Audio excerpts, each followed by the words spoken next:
What's up, Packers fans? Aaron Negler here with Cheesehead TV, and I'm joined by Paul Bretl, both of Cheesehead TV and Dairyland Express. You've seen his work in both spots.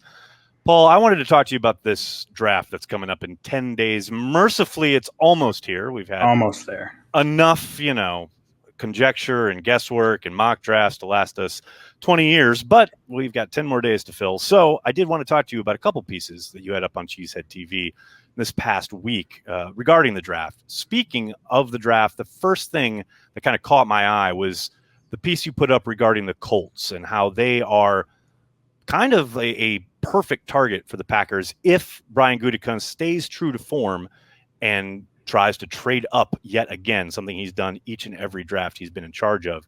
Why are the Colts such a good target for the Packers? Well, as we all know, this offseason they traded for Carson Wentz, so they only have 6 draft picks total, and only 3 of them come within the first 4 rounds. So they have a playoff caliber roster, obviously, as we saw last year when the Packers played them. But what they can do is try to land some additional players by moving back. If they can get an additional third or a pair of fourths to move back, those are still impact players in the draft. Those are still players that you hope, maybe expect, depending where and who they are, but expect to come in and contribute right away. And if you're a playoff roster who just traded a number of draft picks away for a young quarterback, that's obviously what you're looking to do. So with only 6 draft picks, 3 in the first 4 rounds, as I said, they're a prime candidate to try to load up on some additional picks. We saw the Green Bay Packers with Brian Gutekunst move from 30 to 21 to take Darnell Savage. They gave up 2 fourth-rounders to do that. And to move from 29 to 21, it's probably going to be in that ballpark. Perhaps if they wanted to, maybe they could get away with just a third. But that's kind of the price tag we're looking at. And as we've seen from Brian Gutekunst, there's some of that unpredictability in the draft, but moving up is becoming a trend of his, and so much so that from what I've seen on Twitter and on the internet, that to some degree it's almost expected. And 21 certainly isn't out of the realm of possibility. As I said, they just did that to get Savage. They went from 27 to 18 to get Jair Alexander. So that's not a massive leap by any means based on what we've seen from Brian Gutekunst. And the Packers have the ammo to do so. They have 2 fourth-round picks if it's going to cost the same to make that leap. Right. Now, I know you can't get in Brian Gutekunst's head, but let's pretend you can for a second. Who might they target with that pick? I mean, obviously, I don't need a name per se, but what kind of position do you think makes sense value-wise if they decide in a draft season where they've got a little less info than usual in regards to the offseason and being able to have a combine and have interviews with these guys, et cetera. They're not flying blind, obviously, but there's a little less info than usual. And I think most people agree this is a good year, a prime year to trade down, take more swings at the plate. Where do you see value in if they were to trade up and they were to stay true to form and try and jump up to 21? What position or what player do you think Brian might be kind of targeting? I think it's the 2 obvious ones, offensive tackle and cornerback. We all know the cornerback room needs an upgrade for 2021, but they also need depth for 2022 and beyond. Because let's look at the room. Who's going to be in the cornerback room next year? We can say with absolute certainty, Jair Alexander, and that's it. That's about it, right? They need to not only get help now, which is the hope, but they also do need to restock the shelf as well. So if there's someone in that cornerback position that Gutekunst is in love with, that would be a great start. Offensive tackle as well. I mean, I've written about that on a couple of occasions because without Bakhtiari, it's Billy Turner and Elton Jenkins, and that's a duo that I feel comfortable with. You can win with that, exactly. Obviously. But your depth is perilously thin at that point. It's Yosh Nijman, and that's it. And his 15 career NFL snaps. We know he's got the size, we know he's got the athleticism, but us outside of 1265 Lombardi Avenue have no clue where he's at developmentally. And chances are, again, I could be completely wrong, but based on what we know, he's not ready to be that first guy off the bench. I hope he is, but we don't know that. So adding that tackle depth, finding a potential starter, because if they can find a starter in 2021, that's going to improve the interior. Because as the interior is currently constructed, one of the guards is going to have to be either Simon Stepaniak or Ben Braden. If we're assuming Patrick's the center, Runyon's the other guard, Jenkins is out at tackle, that's kind of who they're left with at the guard position currently. And again, Braden's primarily been a practice squad player. Stepaniak was injured most of last year, a And is 6th-round pick. big question mark. Exactly. Absolutely. So if you can get a day one starter at tackle, all of a sudden you have Elton Jenkins back at guard, Runyon at guard, Patrick at center, Turner, and the rookie. Okay. I'm not going to say that that's an elite squad like last year's was, but that's definitely an above average one and one that you can win with. And then when Bakhtiari comes back, now you have some flexibility. If anything, you add more depth.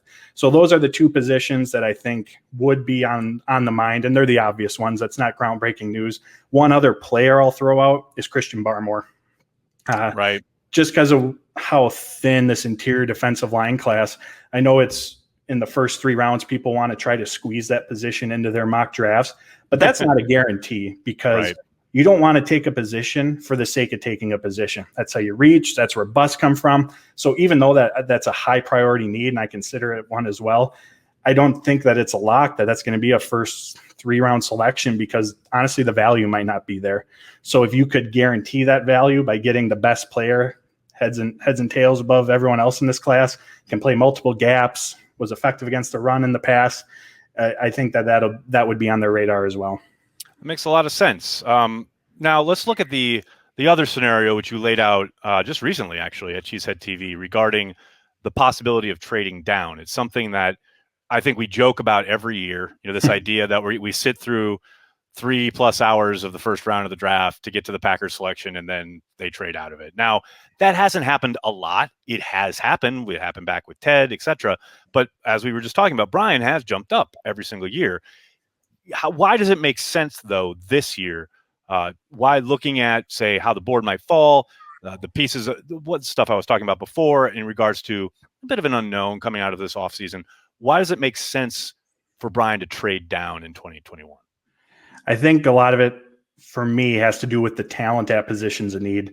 Field Yates of ESPN, he tweeted out the consensus top 100 board. 17 of them are wide receivers. That's a big need. Obviously, in 2021, they have their top 3 coming back. They're adding Funchess. It was a top scoring offense in the NFL. But getting Aaron Rodgers, getting Matt LaFleur, another weapon, that is never a bad thing. But also, it's similar to the cornerback room where there is really no one under contract next year, not even Devontae Adams at this moment. Right. So that's a position they'll want to begin reshaping, retooling, just restocking the shelf in general. So there's 17 players in the top 100 there. There's 16 cornerbacks in the top 100. There's 11 offensive tackles. So those are 3 big needs that the Packers have, and they're 3 loaded positions in this year's draft. So trading back gives them the opportunity to still get someone who can come in, start right away, make an impact, but also net another, I guess, depending where they go, maybe a 3rd rounder, but at least a 4th rounder, which again, as I said initially, those are players that can come in and contribute right away. And it's a deep draft class at those positions because wide receiver, cornerback, those are absolutely positions that they should double up on. But also it gives Brian Gutekunst that flexibility to plan ahead as well. We know that they don't spend premier draft capital, 1st-round picks on inside linebacker, but Oren Burks, Ty Summers are primarily special teams players. Burks is in the final year of his deal. So now you gain an extra 3rd-round pick, for example, an extra 4th-round pick. But maybe you can try to look to upgrade that position or at least add some meaningful depth. So by moving back, you accumulate an extra pick who's going to contribute right away, allow you to address different needs. But initially, you're still going to land someone who can come in and contribute right away at a high level because at those positions of need, it's just such a deep draft class. Makes a lot of sense, as your stuff usually does. I'll always point out when it doesn't. I haven't had to so far, though. Okay, let's say, we know how general managers are, right? And let's say they get on the clock and they get those calls, right? But none of it really works for Brian. And he's sitting there going, you know what? There's guys I love right now sitting here on the clock at 29 that I'm just going to take one of them.